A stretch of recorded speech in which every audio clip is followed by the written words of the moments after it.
ধন্যবাদ নাফিসা। গাইবান্ধার বাজারগুলোতে এখন শীতকালীন শাকসবজিতে ভরপুর।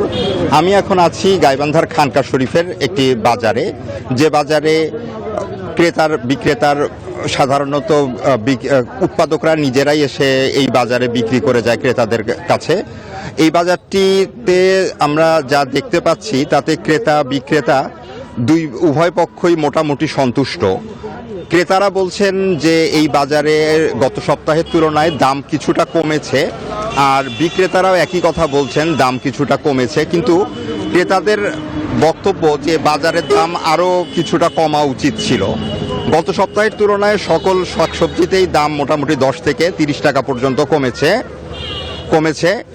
তো আমরা দেখতে পাচ্ছি যে ক্রেতা বিক্রেতা উভয় পক্ষই এখানে মোটামুটি সন্তুষ্ট বাজারের দাম নিয়ে।